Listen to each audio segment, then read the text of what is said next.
பழைய அந்த கடந்து வந்துட்டாங்க மக்கள். இன்னும் அதை வைத்தே படம் எடுத்து இன்னும் மக்களை ஒரு புண்படும் செய்கிறாரா வெற்றிமாறன்? என்ன எனக்கு இது எப்படி பதில் சொல்லணும்னு தெரியல. ஆனால் வந்து இந்தியாவில் சாதிய ரீதியான ஒடுக்குமுறை இன்னைக்கு இல்லை அப்படின்னு ஒருத்தர் சொல்றாங்க, அல்லது சமூக ஏற்றத்தாழ்வு இல்லை அப்படின்னு இன்னைக்கு ஒருத்தர் சொல்றாங்கன்னா அவங்க எங்க வாழ்ந்துட்டு இருக்காங்கன்னு எனக்கு தெரியல. அப்ப இருக்கா தமிழகத்துல? இந்தியா முழுக்க இருக்கு. தமிழகத்துல இருக்குதானே, நிறைய சம்பவங்கள் இருக்கு. இல்ல இன்னும் அது சாதிய கொடுமைகள் இருந்துட்டு தானே இருக்கு, ஏற்றத்தாழ்வுகள் இருந்துட்டு தானே இருக்கு, இல்லாம இல்ல.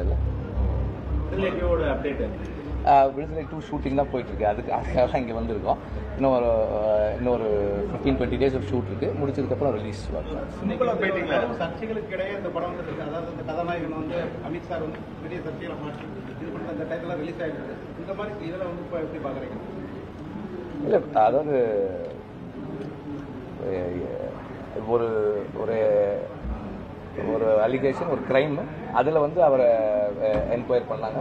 அந்த என்கொயரி முடிஞ்சிருச்சு, படம் ரிலீஸ் ஆயிருக்கு.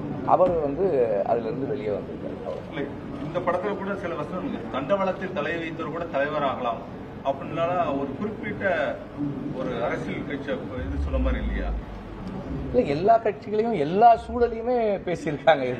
இதுல இருந்து நீங்க ஒரு தனியா ஒரு வசனத்தை எடுத்து அதை பேசுறது, அதான் சொல்றேன், தனியா ஒரு வசனத்தை எடுத்து தனியா ஒருத்தர் பேசியிருக்காங்கன்னு இல்லை, எல்லாரையும் பேசியிருக்காங்க.